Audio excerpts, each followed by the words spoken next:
کبھی کبھی آئینے پر جمی گرد میں چہرے کے نقوش دھندلے دکھائی دیتے ہیں، مگر قصور آنکھوں کا مانا جاتا ہے۔ یہی دستور دنیا ہے، جو ہوتا ہے وہ نظر نہیں آتا اور جو نظر آتا ہے وہ ہوتا نہیں ہے۔ وہ بھی اسی کشمکش کا شکار ہو کر ایک عجیب فیصلہ کر بیٹھی تھی، مگر کسی کی مستقل مزاجی اور کسی کے عہد و پیمان نے دنیا کی بھیڑ میں اسے کھونے نہیں دیا۔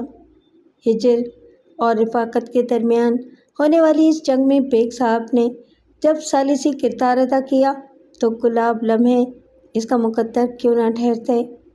شادی شدہ جوڑوں اور ناخوشگوار ازدواجی زندگی گزارنے والوں کے لیے سوچ کے در وا کرنے والی تحریر، شاید کسی کو اس آئینے میں اپنا دھندلا چہرہ صاف نظر آ جائے۔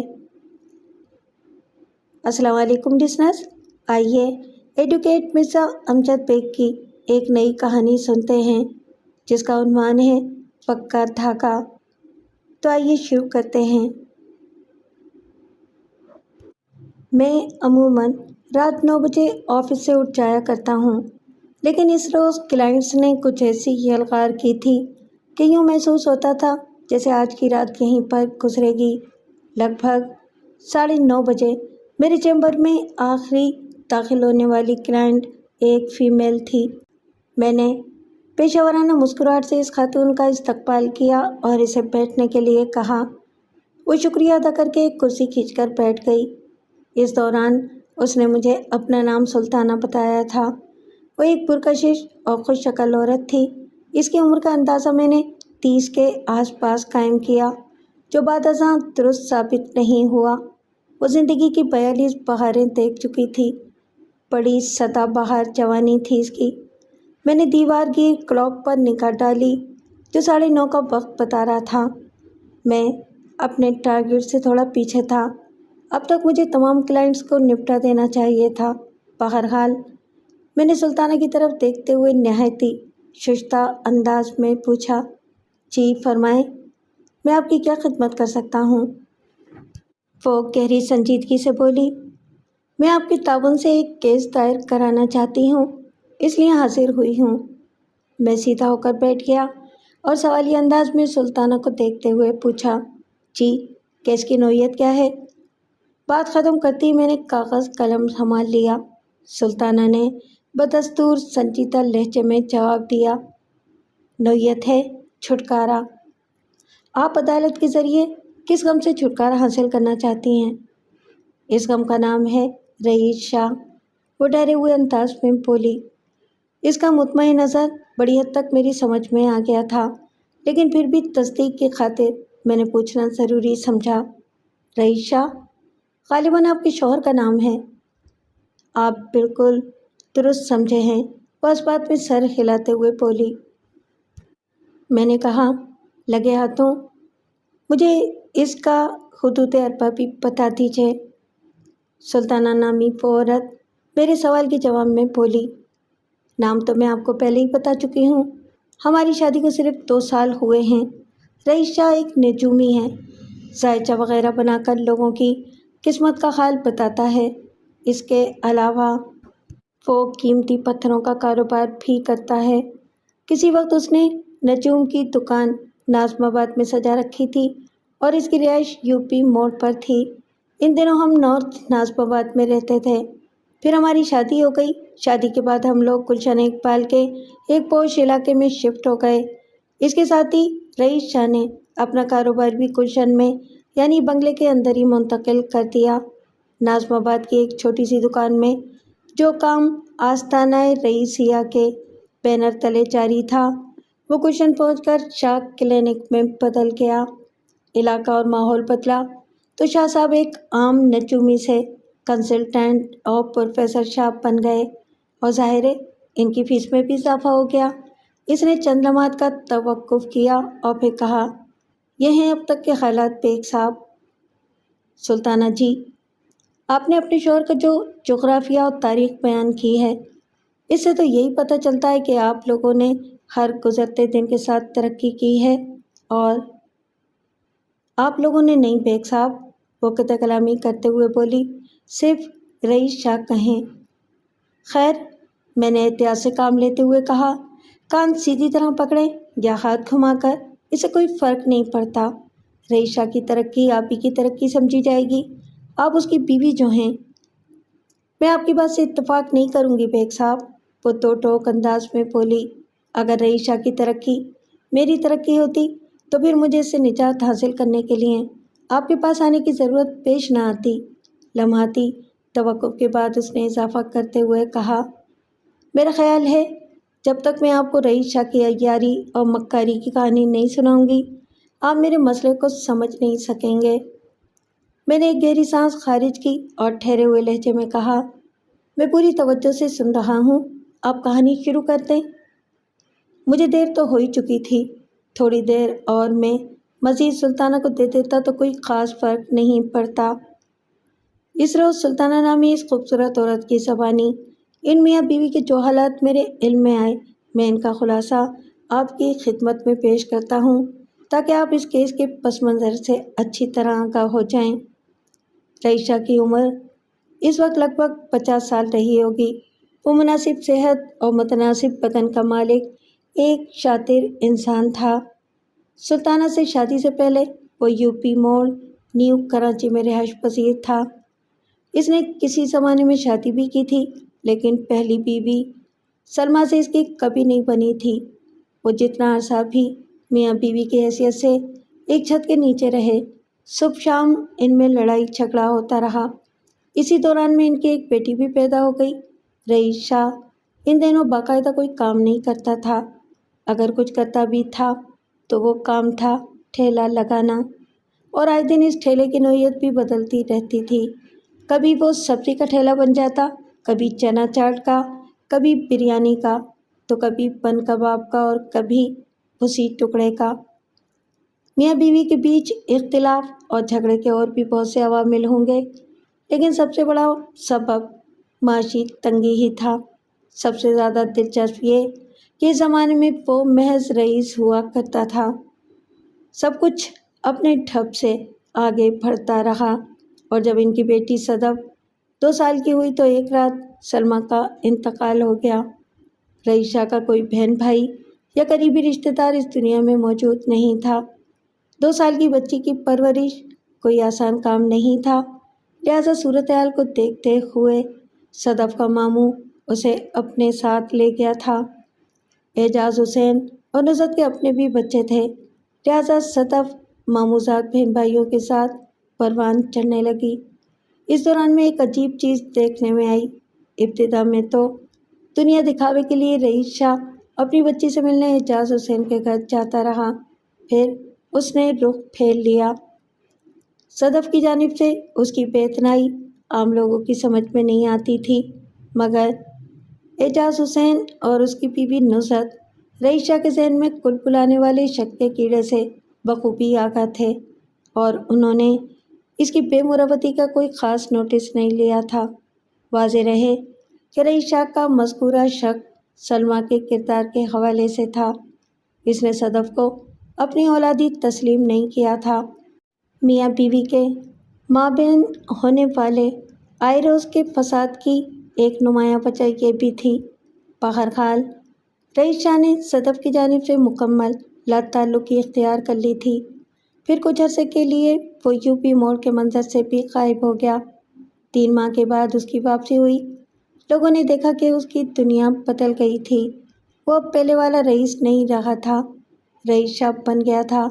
اس نے داڑھی چھوڑ دی تھی اور رکھ رکھاؤ میں بھی بڑا سنجیدہ پن آ گیا تھا۔ پتہ چلا کہ وہ اب ٹھیلا نہیں لگاتا، بلکہ محنت مزدوری والا کوئی بھی کام نہیں کرتا، کیونکہ وہ عامل کامل اور نجومی وغیرہ بن چکا تھا۔ یہ 3 ماہ اس نے شیخوپورہ میں گزارے تھے، اور وہاں کسی پہنچے ہوئے بابا سے اس نے عملیات اور نجوم کے بارے میں بہت کچھ سیکھا تھا۔ اس قسم کے تنے تنہا لوگ عموماً اپنی اقامت گاہی میں نشست کا بندوبست کرتے ہیں، لیکن رئیس شاہ نے ذرا مختلف انداز میں اپنی پریکٹس کا آغاز کیا۔ رہائش تو اس نے یو پی موڑ پر ہی رہنے دی، البتہ آستانے کے لیے اس نے ناظم آباد کے علاقے کا انتخاب کیا۔ سیف اللہ کے اڈے کے نزدیک ہی رئیس شاہ نے آستانہ رئیسیہ قائم کر لیا۔ وہاں بیٹھ کر وہ لوگوں کے ذائچے بناتا، انہیں روحانی مشورے دیتا، بندش وغیرہ کا جوڑ توڑ کرتا، ان کے لیے مختلف پتھر اور نگینیں تجویز کرتا اور لوہیں اور طلسمات بھی دیتا۔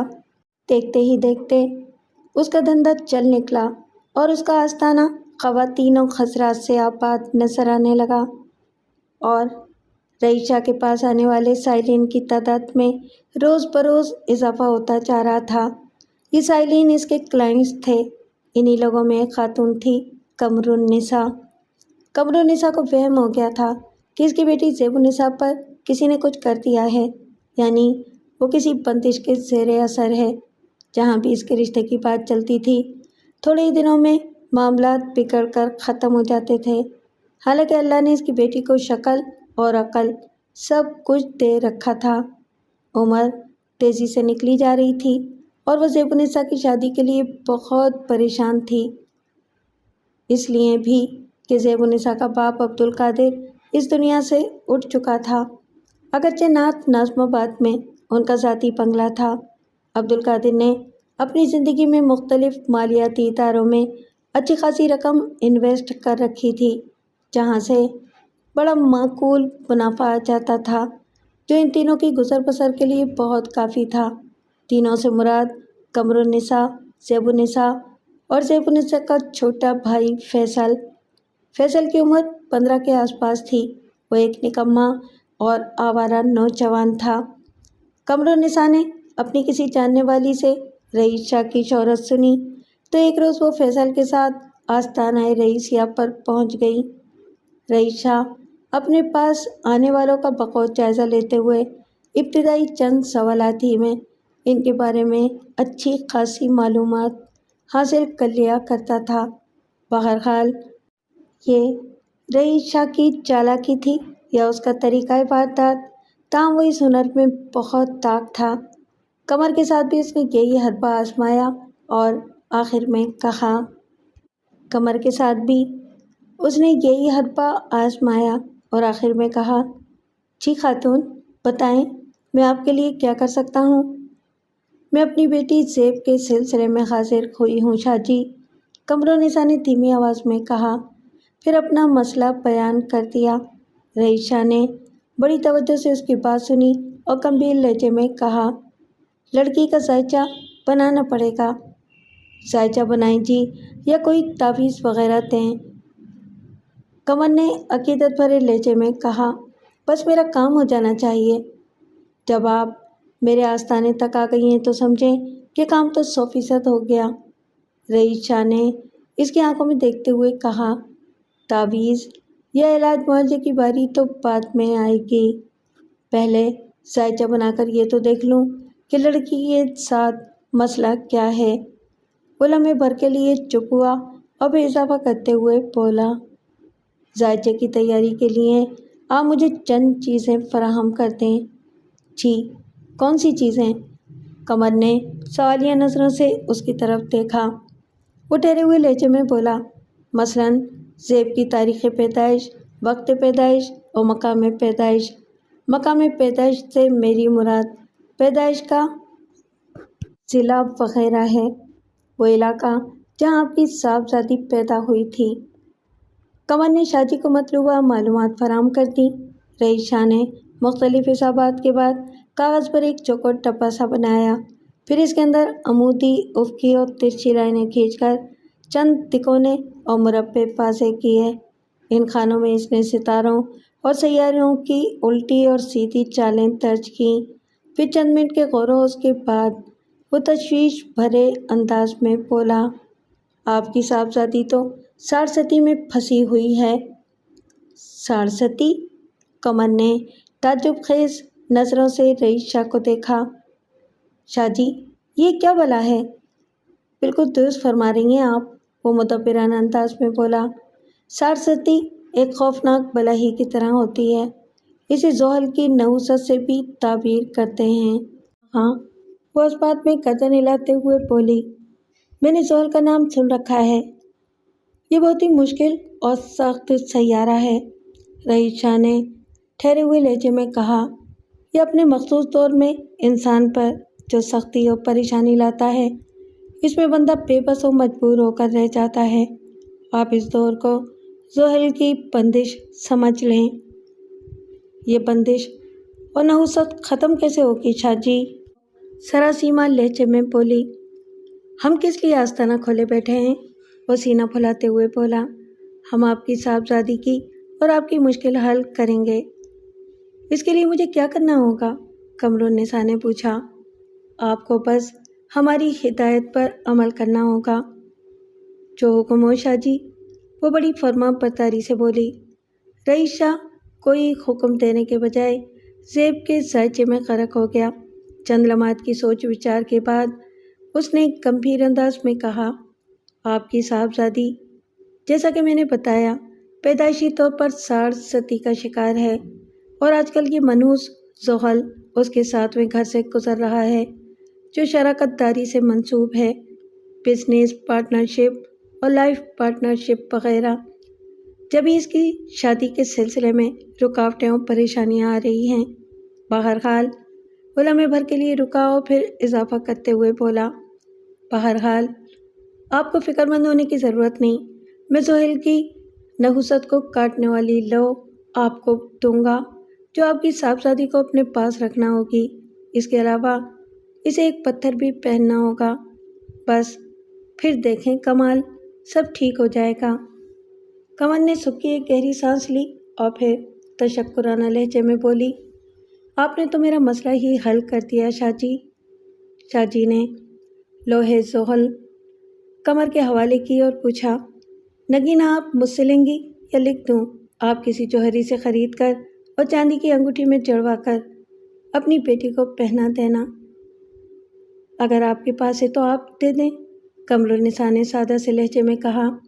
میں کہاں مارکیٹ میں ڈھونڈتی پھروں گی، پھر مجھے پتھروں وغیرہ کی پہچان بھی نہیں ہے۔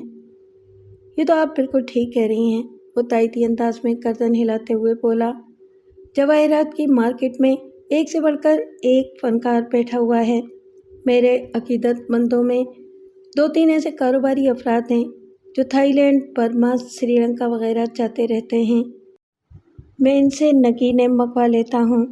یہ اوپن مارکیٹ کی نسبت مجھے سستے بھی پڑتے ہیں اور اس بات کا بھی اطمینان ہوتا ہے کہ مال کھرا ہے۔ قمرالنساء شاہ جی کی اس تقریر دل پذیر سے بہت متاثر ہوئی اور پرس کھولتے ہوئے بڑے احترام بھرے انداز میں پوچھا، شاہ جی میں کیا پیش کروں؟ رئیس شاہ نے قمرالنساء کی پیشکش کے جواب میں حساب جوڑا اور ٹھہرے ہوئے لہجے میں بولا، ذائچے کی فیس، لوح زحل اور نگینہ انگوٹھی سمیت کل ملا کر آپ 5,000 روپے ادا کر دیں۔ قمر سوچ میں پڑ گئی۔ اس زمانے میں 5,000 کی رقم کوئی معنی رکھتی تھی؟ شاہ جی نے اس کے تذبذب کے پیش نظر نفسیاتی حربہ آزمایا اور قمر سے پوچھا، کیا میں نے زیادہ پیسے بتا دیے ہیں؟ نہیں شاہ جی، قمر نے نفی میں گردن ہلائی، یہ بات نہیں ہے۔ پھر آپ کے چہرے پر پریشانی اور الجھن کیوں نمودار ہوئی؟ رئیس شاہ نے قدرے شاکی انداز میں کہا، 300 روپے تو میں ذائچے کی فیس لیتا ہوں۔ لوہے رت نحوست زحل کی قیمت 500 لگائی ہے۔ 4 قیرات کا نیلم میں 4,000 میں آپ کو دے رہا ہوں۔ 200 چاندی کی انگوٹھی کے لگائے ہیں۔ ایک خاص بتاؤں میں آپ کو؟ اس نے ڈرامائی انداز میں توقف کیا اور پھر اپنی بات مکمل کرتے ہوئے گہری سنجیدگی سے بولا، جو نیلم میں آپ کو دوں گا اس کا رنگ مور کی گردن جیسا نیلا ہے اور دانہ بھی بالکل شفاف ہوگا۔ نیلم کی یہ قسم سب سے زیادہ قیمتی اور نایاب سمجھی جاتی ہے۔ بازار میں اس کی قیمت 2-2.5 روپے قیراط سے شروع ہو کر 10,000 روپے قیراط تک جاتی ہے، اور جہاں تک لوح کا تعلق ہے تو وہ ایک مرتبہ پھر ٹھہرا اور زیر لب مسکراتے ہوئے بولا، خاتون آپ کو یہ سن کر بڑی حیرت ہوگی کہ یہ لوح بنانے کے لیے برسوں موقع کا انتظار کرنا پڑتا ہے۔ زحل کو جب شرف ہوتا ہے یا جب یہ اوج پر ہوتا ہے تو مخصوص تاریخوں کے مقررہ اوقات میں یہ لوح بڑی احتیاط سے تیار کی جاتی ہے۔ شاہ جی مجھے آپ پر مکمل بھروسہ ہے۔ اس کے خاموش ہونے پر قمرالنساء نے وضاحتی انداز میں کہا، آپ مجھے غلط نہ سمجھیں، جب مجھ پر بھروسہ ہے تو پھر ہچکچاہٹ کیسی؟ وہ دراصل میں اس لیے گڑبڑا گئی تھی کہ اس وقت میرے پرس میں کوئی 3,000 روپے رکھے ہوں گے۔ تو اس میں پریشانی والی کون سی بات ہے؟ ایسے مواقع پر رئیس شاہ بڑی خوبصورتی سے کھیلتا تھا۔ ادھار کرنا تو اس نے سیکھا ہی نہیں تھا۔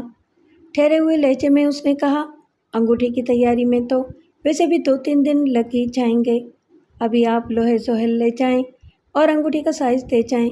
جب آپ دوبارہ آئیں گی تو باقی کی رقم ادا کر کے نیلم کی انگوٹھی لے جائیے گا۔ شکریہ شاہ جی، وہ ایک آسودہ سانس خارج کرتے ہوئے بولی۔ آپ نے تو میرے ذہن کا بوجھ ہلکا کر دیا ہے۔ رئیس شاہ نے زبان سے کچھ نہ کہا، یک ٹک حریصانہ نظر سے قمر کے پرس کو دیکھتا چلا گیا۔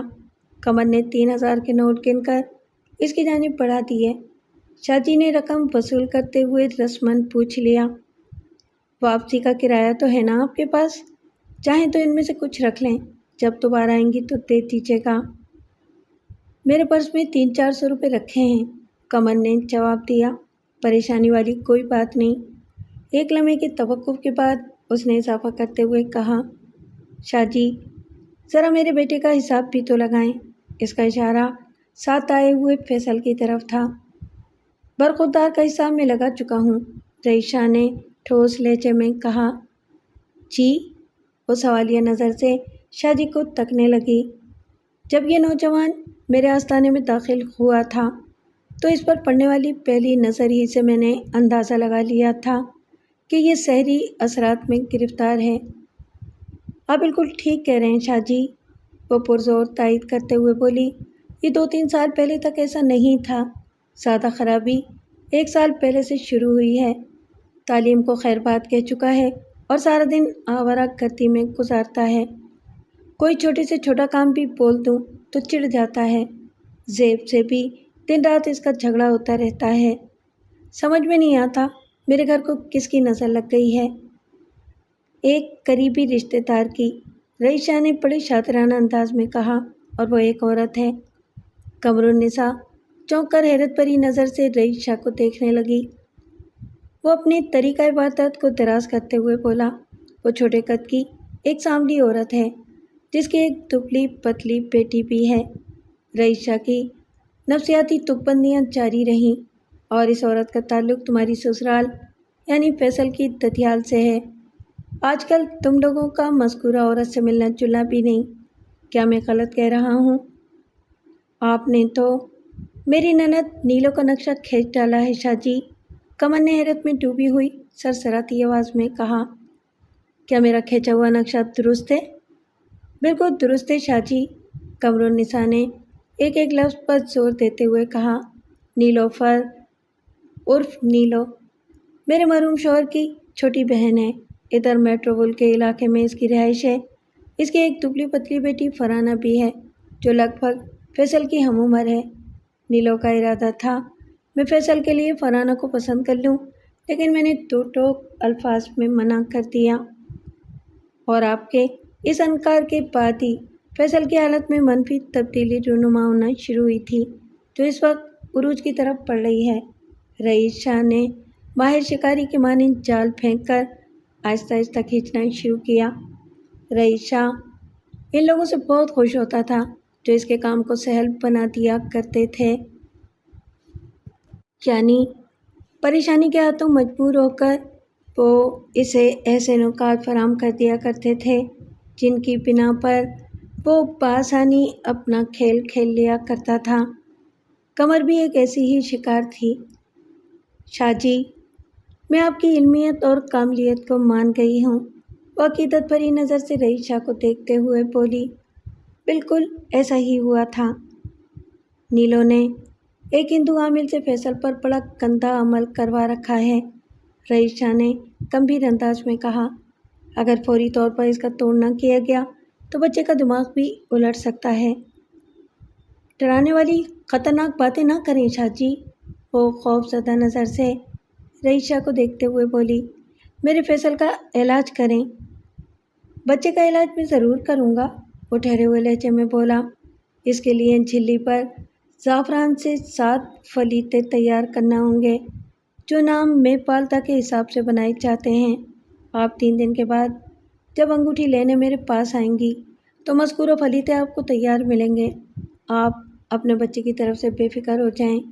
میرے دیے ہوئے فلیتوں کے اثر سے نہ صرف یہ کہ فیصل پر سے سفلی کے اثرات جاتے رہیں گے بلکہ آئندہ کے لیے بھی بچہ گندے اعمال سے محفوظ ہو جائے گا۔ آپ کا بہت بہت شکریہ شاہ جی، وہ جذبات سے مغلوب آواز میں بولی۔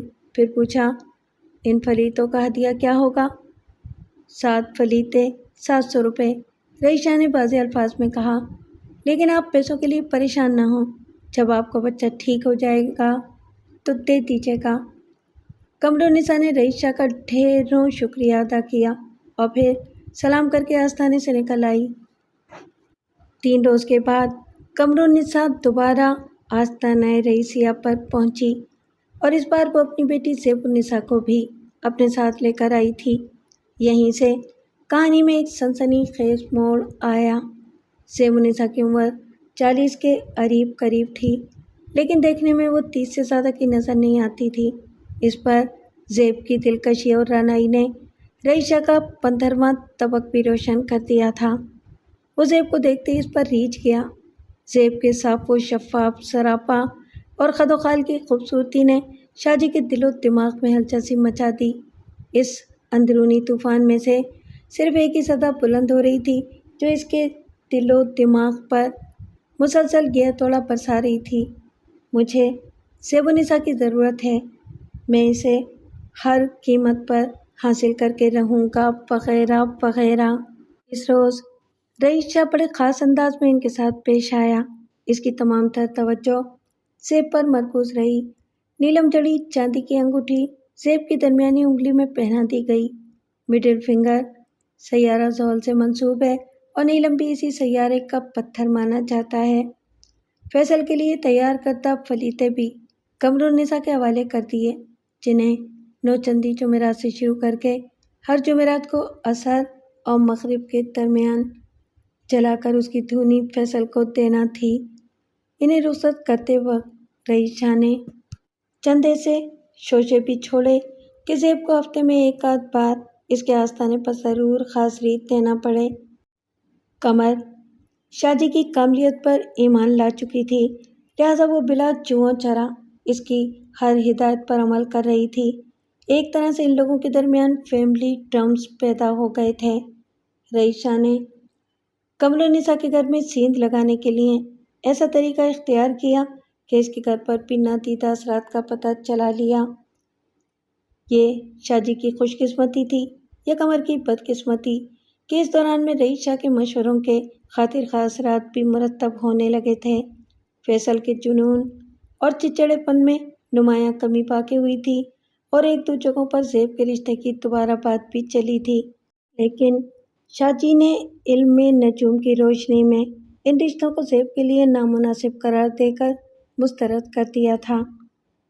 قمر کے گھر کو نادیدہ اثرات سے پاک کرنے کے لیے شاہ جی نے ان کے گھر میں آمد و رفت بھی شروع کر دی تھی۔ اس طرح اسے زیب کے مزید قریب رہنے کا موقع مل رہا تھا۔ قمر اس بات پر بڑا فخر محسوس کر رہی تھی کہ جس شخص سے ملاقات کی خاطر لوگ اس کے آستانے پر قطار لگاتے ہیں وہ خود چل کر ان کے گھر آتا ہے۔ نیت کا احوال تو صرف خدا ہی کو معلوم ہوتا ہے۔ قمر کے فہم و گمان میں بھی نہیں آ سکتا تھا کہ شاہ جی تو اس کی خوبصورت بیٹی پر نیت لگائے رال ٹپکا رہا تھا۔ قمر کا تو یہ حال تھا کہ اگر رئیس شاہ رات کو دن اور دن کو رات کہے تو وہ ماننے کو تیار تھی۔ ذہین اور عقل مند خواتین کی میں بات نہیں کر رہا، تاہم یہ بات عمومی طور پر دیکھنے میں آئی ہے کہ مردوں کی بنسبت عورتیں زیادہ آسانی اور فراوانی کے ساتھ رئیس شاہ جیسے لوگوں کے چنگل میں پھنس جاتی ہیں۔ قمر اور فیصل و زیب کو اپنے شیشے میں اتارنے کے لیے رئیس شاہ نے 6 ماہ صرف کیے، اور پھر ایک روز اس نے اپنی دلی خواہش قمرالنساء کی سماعت کے سپرد کر دی۔ اس مشن میں قمر ہی اس کا خصوصی ٹارگٹ تھی۔ وہ اس بات کا قائل تھا کہ چور پر نہیں، چور کی ماں پر تباہ آزمائی زیادہ مؤثر ثابت ہوتی ہے، اور اس کا یہ فارمولہ 100% درست ثابت ہوا تھا۔ رئیشہ اور زیب النساء کی شادی ہو گئی۔ شاہ جی کو لوگوں کے نام بدلنے کا بڑا شوق تھا۔ وہ اپنے پاس آنے والے افراد میں سے اکثر کو نام تبدیل کرنے کا مشورہ دیتے تھے۔ کسی کے نام کا عدد درست نہیں تو کوئی ستارے سے میچ نہیں کرتا۔ الغرض وہ لگ بھگ 25% کلائنٹس کو نام بدلنے پر زور دیتے تھے اور ان کے نام بھی تجویز کرتے تھے۔ انہی 25% افراد میں زیب النساء بھی شامل تھی۔ شادی سے چند روز پہلے ہی رئیشہ نے اس کا نام سلطانہ رکھ دیا تھا۔ جی ہاں، وہی سلطانہ جو اس وقت میرے سامنے بیٹھی تھی۔ میں بڑی توجہ سے سلطانہ کو سن رہا تھا اور ضروری مواقع پر اہم پوائنٹس بھی نوٹ کرتا جا رہا تھا۔ وہ چند لمحات تک بڑی گہری نظر سے مجھے دیکھتی رہی، پھر ٹھہرے ہوئے لہجے میں بولی، بیگ صاحب، کسی انسان کی اصلیت اس وقت کھل کر سامنے آتی ہے جب براہ راست آپ کا اس سے واسطہ پڑتا ہے، جب اسے پرکھنے اور پرکھنے کا موقع ملتا ہے۔ یہ تو آپ بالکل ٹھیک کہہ رہی ہیں۔ میں نے تائیدی انداز میں گردن ہلائی۔ بزرگ فرما گئے ہیں کہ اگر کسی کو آزمانا ہو تو اس کے ساتھ بیٹھ کر کھانا کھاؤ، اس کے ساتھ سفر کر کے دیکھو اور اس سے معاملات کا تجربہ بھی کرو، یعنی اس کے ساتھ لین دین کر کے دیکھو۔ چند ہی روز میں اس کی اصلیت کھل جائے گی۔ میں نے پچھلے 2 سال میں یہ تینوں کام کر کے دیکھے ہیں، وہ تلخی سے بولی، اور ہر محاذ پر رئیشہ کو لالچی، گھٹیا، ظالم، سفاک، دھوکے باز اور بے وفا پایا ہے۔ وہ اس قابل نہیں کہ میں اب اس کے ساتھ مزید زندگی گزار سکوں۔ سلطانہ اتنا کہہ کر خاموش ہوئی تو میں سوالیہ نظر سے اسے دیکھتا چلا گیا۔ لمحاتی توقف کے بعد وہ دکھی لہجے میں بولی، اس کی آواز میں بڑا سوز اور رنج تھا، اصولی طور پر تو مجھے بیاہ کر رئیشہ کے گھر جانا چاہیے تھا، لیکن ہوا اس کے برعکس۔ وہ یو پی مول والے گھر کو چھوڑ کر اپنے ٹین ڈبے کے ساتھ ہمارے بنگلے میں آ گیا۔ امی پوری طرح اس کی مٹھی میں تھی، لہٰذا میں نے نقطہ اعتراض نہیں اٹھایا۔ اور سچی بات تو یہ ہے کہ اس وقت تک میں رئیشہ کے خبث باطن سے واقف نہیں تھی۔ میں نے اسے دل و جان سے اپنا مجازی خدا مان لیا تھا۔ اس کی اصلیت تک پہنچنے کے لیے تو مجھے ایک عرصہ لگا ہے۔ اگرچہ یہ شادی امی کی وجہ بلکہ ان کی مرضی اور منشا سے ہوئی تھی، لیکن میں انہیں بالکل دوش نہیں دوں گی، بلکہ اسے اپنی قسمت کا لکھا سمجھوں گی۔ امی اب بہت اچھی جگہ پر ہیں۔ پچھلے سال ان کا انتقال ہو چکا ہے۔ آخری جملہ ادا کرتے ہوئے اس کی آواز بھر آ گئی۔ میرے منہ سے بے ساختہ نکلا، اوہ۔ ہمارے درمیان چند لمحات بڑی خاموشی کے ساتھ دبے پاؤں گزر گئے، پھر وہ دوبارہ لب کشا ہوئی۔ اس کے ایک ایک لفظ میں احتجاج کی گونج تھی۔ بیگ صاحب، شادی کے کچھ عرصے کے بعد اس شخص نے مجھ پر دباؤ ڈالنا شروع کیا کہ نعت نازم آباد والا بنگلہ فروخت کر کے ہمیں گلشن اقبال شفٹ ہو جانا چاہیے۔ وہ اپنے کاروبار کو بھی گھر کے اندر ہی لانا چاہتا تھا۔ اس موقع پر میں نے کہا، شاہ جی، نارتھ نازم آباد تو گلشن اقبال سے زیادہ قیمتی اور پراثر علاقہ ہے۔ اگر آپ کی خواہش ہے کہ آستانے کو گھر میں شفٹ کیا جائے تو آپ اسی بنگلے میں لے آئیں۔ آپ کے پاس آنے والوں میں اکثریت ایسے افراد کی ہے جو نازم آباد اور آس پاس کے علاقوں سے تعلق رکھتے ہیں۔ ان کے لیے گلشن کے بجائے یہاں زیادہ آسانی رہے گی۔ اس بنگلے کا سامنے والا پورشن خالی کر کے آپ کے آستانے کے لیے مخصوص کر دیتے ہیں۔ دراصل اب میں اس آستانے والے لیبل کو ختم کرنا چاہتا ہوں، اس سے چھٹکارا حاصل کرنا چاہتا ہوں۔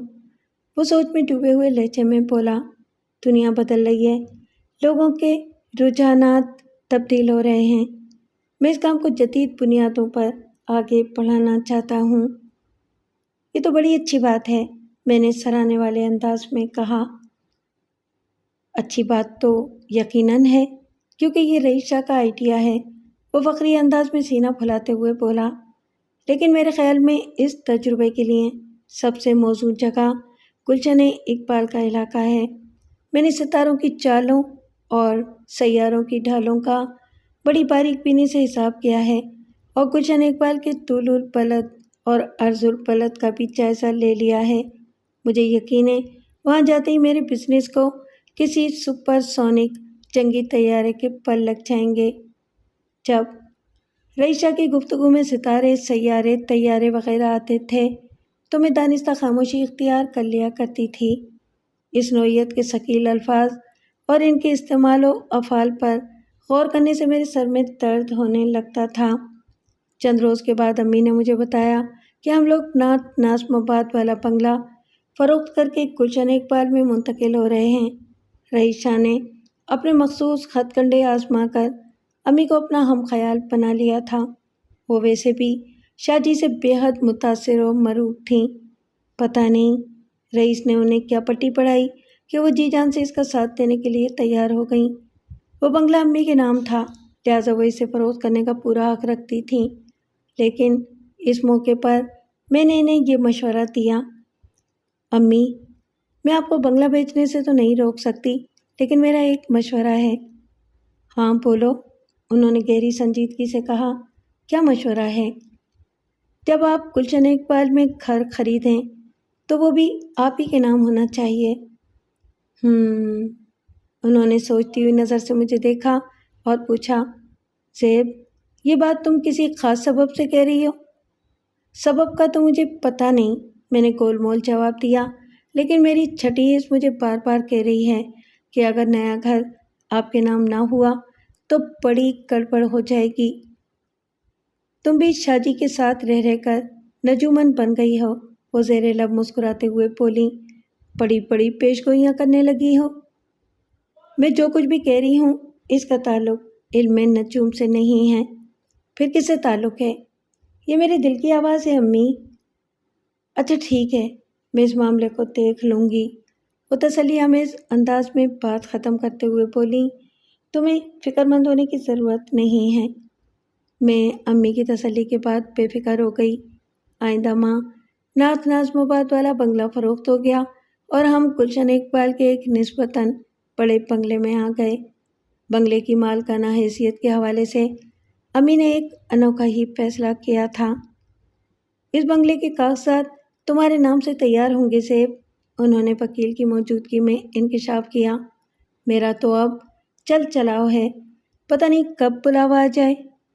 میں نے اس موقع پر امی سے لڑنے کی کوشش کی، لیکن امی بھی ضد پر اتر آئیں۔ چنانچہ میں نے ان کی عمر، مرتبے اور خواہش کے احترام میں گردن جھکا دی۔ اس طرح گلشن اقبال والے بنگلے کی بلا شرکت غیرے میں مالکن بن گئی۔ بعد ازاں ایک موقع پر امی کے منہ سے روا روی میں ایک بات نکل گئی جسے سن کر مجھے یقین ہو گیا کہ میری چھٹی اس غلط نہیں کہہ رہی تھی۔ رئیس شاہ کا کوئی قصہ چل رہا تھا کہ امی نے کہا، شاہ جی نے اگرچہ اپنی زبان سے تو کچھ نہیں کہا، لیکن ان کے انداز سے مجھے یوں محسوس ہوا تھا جیسے گلشن والا یہ بنگلہ وہ اپنے نام سے لینے کا ارادہ رکھتے تھے۔ جبھی میں نے یہ بنگلہ تمہارے نام سے خریدا ہے زیب، میں نے شاہ جی سے بھی وہی کہا تھا جو تم سے کہہ رہی ہوں کہ میں اب اپنی زندگی کے آخری دور سے گزر رہی ہوں۔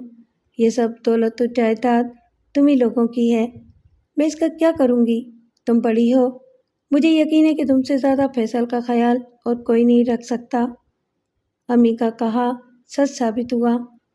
گلشن اقبال والے بنگلے میں شفٹ ہونے کے کچھ عرصے بعد وہ اس دنیا سے اس دنیا میں شفٹ ہو گئیں۔ رئیس شاہ کا کہا بھی درست ثابت ہوا۔ گلشن اقبال والے بنگلے میں کاروبار منتقل کرتے ہی اس پر خون برسنے لگا، اور اس کے بھی کئی اسباب ہیں۔ وہ اب رئیس شاہ یا شاہ جی نہیں رہا، بلکہ پروفیسر شاہ بن گیا ہے۔ اس کا کاروبار آستانہ رئیسیہ سے نہیں بلکہ شاہ کلینک کے نام سے پہچانا جاتا ہے۔ اب وہ کوئی عام سا نجومی یا عامل کامل نہیں بلکہ کنسلٹنٹ بن گیا ہے، اور اس کے اندر سب سے بڑی تبدیلی یہ آئی ہے کہ وہ انتہائی سپاک، سالم اور کاروباری ہو گیا ہے۔ پہلے وہ غریب غربا سے تھوڑی بہت رعایت کر دیا کرتا تھا، اب ایسی کوئی کہانی نہیں ہے۔ اس کے طلب کردہ پیسے پہلے جمع کراؤ پھر کام ہوگا، پیسے نہیں ہیں تو گھر جاؤ۔ یہ تو بڑی خراب بلکہ بیہودہ صورتحال ہے۔ وہ رکی تو میں نے متاسفانہ انداز میں کہا، واحد کہیں بیگ صاحب۔ وہ اپنی بات کو آگے بڑھاتے ہوئے شادی کے ظلم و ستم کی شرمناک داستان بیان کرنے لگی۔ میں نے خواہ ہی اس سے چھٹکارا حاصل کرنے کا فیصلہ نہیں کیا۔ پچھلے 1 سال میں نے بڑے عبرتناک نظارے دیکھے ہیں۔ دولت کی حوث اور امارت کے لالچ نے رئیسہ کو بالکل اندھا کر دیا ہے۔ وہ دونوں ہاتھوں سے اپنے کلائنٹس کو لوٹ رہا ہے۔ اپنے پاس آنے والی عورتوں کو وہ بتاتا ہے کہ ان کے شوہر بے وفائی کر رہے ہیں۔ وہ انہیں نظر انداز کر کے دوسری عورتوں کے چکر میں پڑے ہوئے ہیں۔ پھر وہ عورتیں اپنے شوہروں کو راہ راست پر لانے کے لیے رئیس سے لوہے اور طلسمات بنواتی ہیں۔ اسی طرح وہ شوہروں کے ذہن میں بھی مختلف رنگ و نسل کے شک کے بیج بوتا ہے۔ کسی سے کہتا ہے کہ اس کی بیوی کا کردار ٹھیک نہیں، کبھی کسی کو بتاتا ہے کہ اس کی بیوی نے اسے مٹھی میں رکھنے کے لیے کسی عامل سے الو کا گوشت دم کرا کے اسے کھلا دیا ہے۔ ساسوں کو بہوؤں کے خلاف اور بہوؤں کو ساسوں کے خلاف بھڑکاتا ہے۔ اس طرح اس کے نگینے اور لوہے دھڑا دھڑ بکتے ہیں اور ان دونوں چیزوں میں اس کی بے ایمانی بھی عروج کی آخری منازل کو چھو رہی ہے۔ پچھلے دنوں شرف مشتری پڑا تھا۔ مشتری کی لو سونے کے پترے پر بنائی جاتی ہے، لیکن رئیسہ نے کسی سستی سی نرم دھات پر سونے کا پانی چڑھوا کر یہ لوہیں درجنوں کے حساب سے تیار کی تھیں، جنہیں سونے کا کہہ کر اپنے کلائنٹس کو بیچا ہے۔ اسی طرح وہ 25-30 روپے دانہ کے حساب سے خریدے ہوئے پتھروں کو 1500 سے کم میں نہیں فروخت کر رہا۔ میرے لیے سب سے زیادہ دکھ اور اذیت کی بات یہ ہے کہ بعض سادہ لوگ عورتیں رئیسہ کے مطالبے پورے کرنے کے لیے اپنے زیورات تک فروخت کر دیتی ہیں۔ ان بیچاریوں کی پہلی اور آخری تمنا یہی ہوتی ہے کہ ان کے شوہر راہ راست پر آ جائیں۔ ظلم و بربریت کی اس سے بڑی مثال اور کیا ہوگی؟ رئیسہ کسی انسان نما درندے سے کم نہیں بیگ صاحب۔ واقعی آپ بڑے آزمائشی حالات سے گزر رہی ہیں، میں نے افسوس بھرے انداز میں کہا۔ آپ کی روح ایک عذاب میں مبتلا ہے بیگ صاحب۔ یہ سب تو چل ہی رہا تھا، وہ بوجھل سانس خارج کرتے ہوئے بولی۔ پچھلے دنوں رئیسہ کی ایک ایسی حرکت میرے علم میں آئی ہے اور میں نے باقاعدہ اس کی تصدیق کرنے کے بعد فیصلہ کیا ہے کہ مجھے پہلی فرصت میں رئیسہ کو اپنی زندگی سے نکال کر باہر پھینک دینا چاہیے۔ کون سی حرکت؟ میں نے چونک کر اس کی طرف دیکھا۔ رئیسہ دوسری شادی کی پلاننگ کر رہا ہے، اس نے انکشاف انگیز لہجے میں بتایا۔ بے ساختہ میرے منہ سے نکلا، کیا کوئی موٹی مرغی اس کے جال میں آ گئی ہے؟ بیگ صاحب، سلطانہ نے حیرت بھری نظر سے مجھے دیکھا اور بولی، کیا آپ بھی علم نجوم میں مہارت رکھتے ہیں؟ نہیں، ایسی تو کوئی بات نہیں، میں نے الجھن زدہ انداز میں کہا۔ پھر آپ کو موٹی مرغی کے بارے میں کیسے پتہ چلا؟ میرا اندازہ سمجھ لیں، میں نے کہا۔ آپ کا اندازہ زبردست ہے، وہ جوش بھرے انداز میں بتانے لگی۔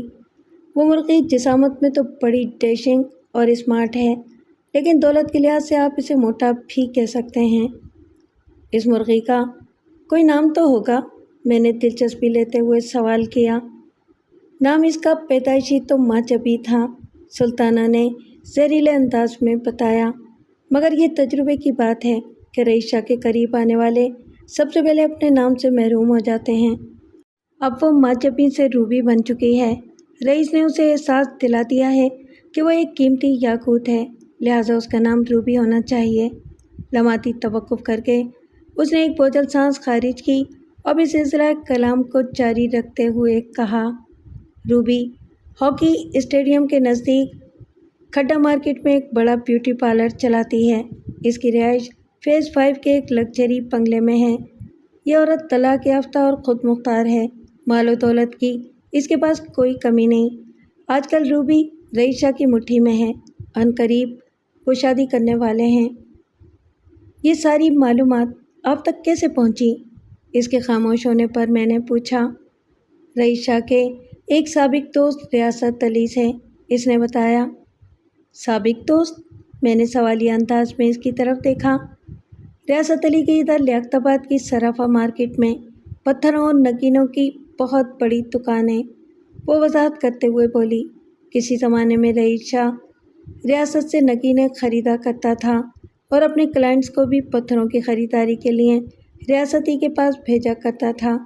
دونوں میں گہری دوستی تھی اور ریاست اکثر ہمارے گھر بھی آیا کرتا تھا۔ لیکن جب سے ہم گلشن اقبال میں شفٹ ہوئے ہیں، رئیس شاہ پروفیسر شاہ بن گیا ہے اور اس نے پرانے دوستوں سے بھی جان چھڑا لی ہے۔ ریاست علی بھی انہی میں سے ایک ہے۔ نگینوں کے معاملات پر تو ان دونوں کے بیچ باقاعدہ جھگڑا بھی ہوا تھا۔ وہ تھوڑی دیر کے لیے رکی، ایک افسردہ سانس خارج کی اور پھر بولی۔ پچھلے دنوں ریاست نے فون کر کے مجھے رئیس شاہ کے نئے لچھنوں کے بارے میں بتایا ہے۔ میں چونکہ رئیس شاہ کی رگ رگ سے واقف ہوں، اس لیے مجھے ریاست کی اطلاع پر اسی وقت یقین آ گیا تھا، لیکن میں نے پھر بھی تصدیق ضروری جانی۔ ریاست کی ہدایت اور فراہم کردہ معلومات کی روشنی میں جب میں نے خفیہ انداز میں تحقیق کی تو اس اطلاع کو درست پایا۔ رئیس شاہ واقعی روبی سے شادی کرنے والا ہے۔ کیا آپ اپنے شوہر سے اس لیے چھٹکارا حاصل کرنا چاہتی ہیں کہ وہ روبی سے شادی کرنے جا رہا ہے؟ اس کے خاموش ہونے پر میں نے سوال کیا۔ بنیادی وجہ تو وہی ہے جو میں آپ کو بتا چکی ہوں۔ رئیس شاہ اپنی فطرت، مزاج اور سوچ کے مطابق کسی جنگلی درندے سے کم نہیں۔ وہ ٹھہرے ہوئے لہجے میں بولی۔ اس قماش کے آدمی کے ساتھ زندگی گزارنا کسی جہنم میں سانس لینے کے مترادف ہے۔ پچھلے 6 ماہ سے ہمارے مابین ایک خاموش اعصابی جنگ جاری ہے، اور جہاں تک روبی سے رئیس کی شادی کا سوال ہے تو وہ چند لمحات کی خاموشی کے بعد بولی، مجھے اس بات سے قطعی کوئی پریشانی نہیں کہ وہ روبی سے شادی کرتا ہے یا زمرد سے، علمات سے یا پکھرات سے۔ میں اس امر کے لیے متفکر ہوں کہ وہ مجھے چھوڑ کر دوسری شادی کرنا چاہتا ہے۔ آپ کو چھوڑ کر؟ کیا مطلب؟ میں نے پوچھا۔ روبی نے شرط عائد کی ہے کہ رئیس مجھے فارغ کرنے کے بعد اسے اپنائے گا، وہ وضاحت کرتے ہوئے بولی۔ پچھلے چند دنوں سے رئیس کا رویہ بھی یہی پیغام دے رہا ہے کہ وہ مجھے چھوڑ کر آگے بڑھ جائے گا۔ ہماری شادی کو 2 سال ہو گئے ہیں اور ہماری کوئی اولاد بھی نہیں۔ دوسری شادی کے حوالے سے اگر دیکھا جائے تو یہ محرومی میرے لیے مائنس اور رئیس کے لیے پلس پوائنٹ ہے۔ اس سے پہلے کہ وہ مجھے فارغ کر دے، میں اسے چھٹکارا حاصل کرنا چاہتی ہوں۔ مجھے کسی بھی قیمت پر طلاق کا تو گلے میں نہیں لٹکانا۔ ادھر آپ نے میری جانب سے خلا کا کیس عدالت میں دائر کیا، ادھر میں بحکم عدالت دھکے مار کر رئیس شاہ کو اپنے بنگلے سے باہر نکال دوں گی۔ جب کیس عدالت میں ہوگا تو رئیس کو ایک شوہر کی حیثیت سے میرے ساتھ رہنے کا حق بھی نہیں رہے گا۔ اب یہ آپ پر منحصر ہے کہ ان معاملات کا کتنا زبردست بندوبست کرتے ہیں۔ وہ لمحے بھر کے لیے چپ ہوئی اور پھر نفرت بھرے لہجے میں بولی، میں چاہتی ہوں جب رئیس شاہ روبی سے شادی کرے تو اس کا اسٹیٹس ایک ٹھکرائے ہوئے، گھر سے بے دخل بلکہ زندگی سے بے دخل کیے ہوئے شوہر کا ہو۔ ایسا ہو جائے گا، میں نے تیقن سے کہا۔ میں عدالت کی طرف سے ایسا کامل بندوبست کروا دوں گا کہ رئیس شاہ کو خلا کے پیپرز کے ساتھ ہی گھر سے بے دخلی کا نوٹس بھی ملے گا۔ پہلے اسے گھر چھوڑنا ہوگا، اس کے بعد عدالت میں پیش ہو کر آپ کو بھی آزاد کرنا ہوگا۔ اگر ایسا ہو جائے تو میرے کلیجے میں ٹھنڈ پڑ جائے گی بیگ صاحب۔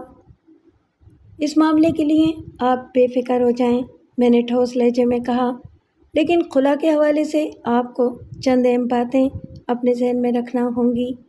اس نے گہری سنجیدگی سے مجھے دیکھا اور پوچھا، مثلاً کون سی باتیں؟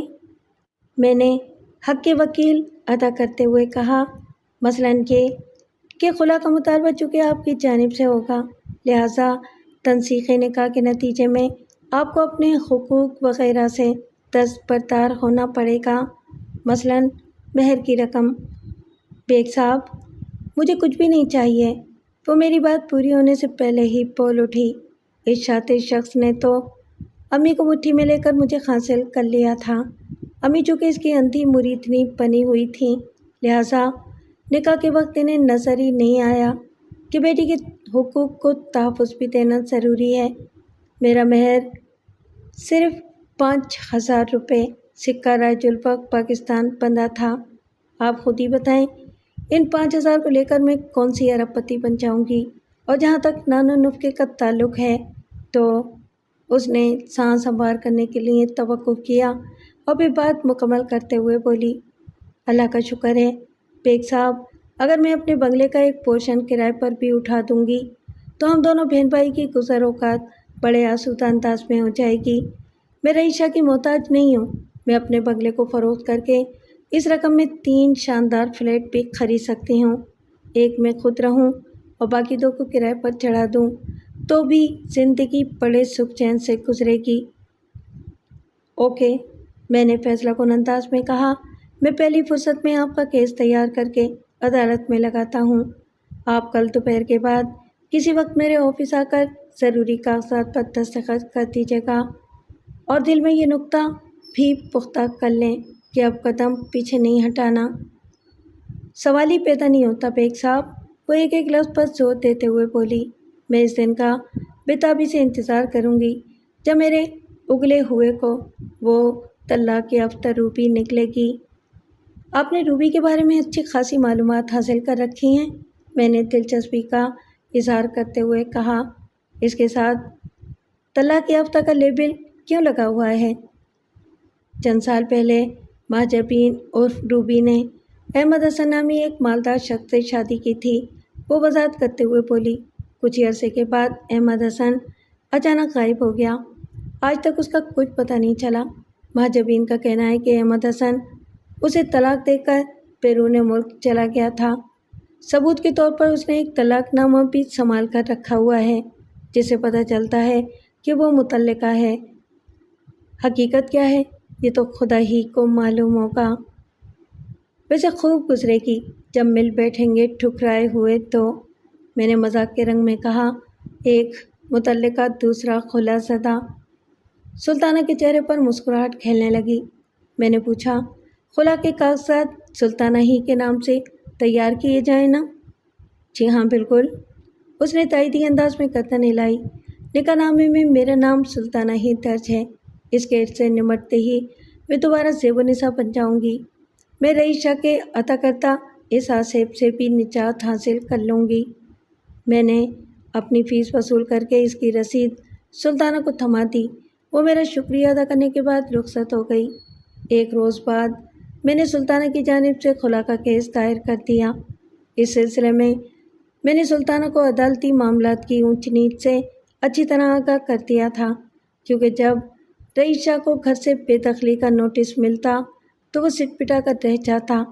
یہ ٹھیک ہے کہ وہ روبی سے شادی کرنے جا رہا تھا اور اسے سلطانہ کی ذرا بھی پرواہ نہیں تھی، لیکن کوئی بھی شخص بڑے بے آبرو ہو کر تیرے کوچے سے ہم نکلے، ایسی صورتحال سے حتی الامکان بچنے کی کوشش ہی کرتا ہے۔ لہٰذا رئیس شاہ بھی اس سلسلے میں سلطانہ کو بہلانے پھسلانے کی صحیح کر سکتا تھا۔ اس بات کے صرف 1% امکانات تھے کہ رئیس شاہ موجودہ صورتحال کو کھلے دل سے قبول کرتے ہوئے سلطانہ کے گھر سے چلا جاتا۔ نہ صرف چلا جاتا بلکہ عدالت میں حاضر ہو کر کیس کا سامنا بھی کرتا۔ عدالتی نوٹس کی ترسیل کے بعد سلطانہ مجھ سے ملنے کے لیے آئی۔ وہ خاصی پریشان اور الجھی ہوئی تھی، یوں محسوس ہوتا تھا اس کے ساتھ کوئی گڑبڑ ہو گئی ہے۔ میں نے اسے آرام سے بٹھایا اور پوچھا، کیا بات ہے، آپ اتنی الجھی ہوئی کیوں ہیں؟ رئیس کو گھر سے بے دخلی کا نوٹس مل گیا ہے، اس نے بتایا۔ وہ میری منتیں کر رہا ہے۔ بے دخلی کے نوٹس کے علاوہ اسے خلا کے حوالے سے بھی عدالت میں پیش ہونے کے احکامات موصول ہوئے ہوں گے، میں نے گہری سنجیدگی سے کہا۔ وہ دونوں میں سے کس کے لیے آپ کی منت سماجت کر رہا ہے؟ دونوں ہی معاملات کے لیے۔ میں نے پرسوچ انداز میں کہا، اس نے کیا موقف اختیار کیا ہے؟ وہ قسمیں کھا کر مجھے یقین دلانے کی کوشش کر رہا ہے کہ روبی سے شادی کرنے کا اس کا قطعاً کوئی ارادہ نہیں، وہ محض اس کے ساتھ بزنس پارٹنرشپ کا ارادہ رکھتا ہے۔ وہ مجھے تفصیل سے آگاہ کرتے ہوئے بولی، اس کی التجا ہے کہ مجھے جو غلط فہمی ہوئی ہے میں اسے اپنے دل و دماغ سے نکال دوں۔ اگر مجھے اس سے کوئی شکایت ہے تو وہ دور کرنے کی کوشش کرے گا۔ ہمیں پیار و محبت سے مل کر ایک ساتھ رہنا چاہیے۔ اس کی وضاحت اور منت سماجت تو رہی ایک طرف۔ میں نے ٹھہرے ہوئے لہجے میں کہا، اسے یہ کس نے بتایا ہے کہ آپ اس کی روبی سے ہونے والی شادی کے راز سے قبل از وقت آگاہ ہو گئی ہیں؟ یہ تو میں نے ہی اسے بتایا ہے، وہ چس پس ہوتے ہوئے بولی۔ یہ آپ نے غلط کیا، میں نے خفگی آمیز لہجے میں کہا۔ اگر آپ کی معلومات اس کے علم میں نہ آتی تو زیادہ اچھا تھا۔ اب کیا ہوگا؟ وہ پریشان نظر سے مجھے تکنے لگی۔ جو بھی ہوگا اچھا ہی ہوگا، میں نے پرخیال انداز میں کہا۔ میں معاملے کو سنبھالنے کی کوشش کرتا ہوں۔ آپ آخری مرتبہ مجھے بتا دیں کہ آپ کا خلا لینے کا فیصلہ اٹل ہے یا اس میں رئیس کی منت سماجت سے کسی لچک کا امکان ہے؟ میں نے بہت سوچ سمجھ کر یہ قدم اٹھایا ہے بیگ صاحب، وہ غیر متزلزل انداز میں بولی۔ اب واپسی کا تو کوئی سوال ہی پیدا نہیں ہوتا۔ دراصل یہ بات میں اس لیے پوچھ رہا ہوں کہ میاں بیوی کا رشتہ بہت نازک، بہت حساس ہوتا ہے، میں نے گہری سنجیدگی سے سمجھانے والے انداز میں کہا۔ اس میں کسی بھی مرحلے پر مفاہمت اور مصالحت کا امکان موجود ہوتا ہے۔ انشاءاللہ ایسا نہیں ہوگا، وہ بڑے اعتماد سے بولی۔ میں نے پوچھا، کیا رئیس شاہ ابھی تک آپ کے بنگلے میں رہ رہا ہے؟ اس نے اثبات میں جواب دیا۔ میں نے کہا، اسے پہلی فرصت میں گھر سے نکال دیں، میں نے تو ٹوک انداز میں کہا، ورنہ کوئی بھی پیچیدگی پیدا ہو سکتی ہے۔ اگر اس نے گھر چھوڑنے میں کسی پسو پیش سے کام لیا تو وہ ایسا کرنے کا حق نہیں رکھتا، میں نے سلطانہ کی بات پوری ہونے سے پہلے ہی کہہ دیا۔ وہ بنگلہ آپ کا ہے اور جب سے آپ کی جانب سے عدالت میں خلا کا مقدمہ دائر ہوا ہے وہ آپ پر اپنے شوہرانہ حقوق نہیں جتا سکتا۔ یہ کیس فائل ہونے کا واضح مطلب یہی ہے کہ آپ نے علل اعلان رئیس شاہ کو مسترد کر دیا ہے۔ آپ دونوں کے ازدواجی معاملات کا فیصلہ اب عدالت ہی کرے گی اور اس فیصلے تک رئیس شاہ کو آپ سے دور رہنا ہوگا۔ اگر یہ بنگلہ رئیس شاہ کی ملکیت ہوتا تو آپ کو جانا تھا۔ بنگلہ چونکہ آپ کی پراپرٹی ہے لہٰذا ہر حال میں رئیس شاہ کو جانا ہے، اور اگر میں نے سانس ہموار کرنے کے لیے تھوڑا توقف کیا اور پھر کہا، وہ زیادہ ہوشیاری اور چالاکی دکھانے کی کوشش کریں تو آپ اپنے علاقے کے تھانے فون کر کے اسے گھر سے بے دخل کر سکتی ہیں۔ وہ عدالتی نوٹس وصول کر چکا ہے۔ آپ پولیس کو بتا سکتی ہیں کہ آپ دونوں کے حوالے سے عدالت میں کیس چل رہا ہے۔ یہ آپ نے ایک اچھا مشورہ دیا ہے، وہ اطمینان بھری سانس خارج کرتے ہوئے بولی۔ اللہ آپ کا بھلا کرے، اور آپ کا بھی، میں نے گہری سنجیدگی سے کہا۔ وہ چند منٹ مزید بیٹھی، پھر مجھے دعائیں دیتے ہوئے رخصت ہو گئی۔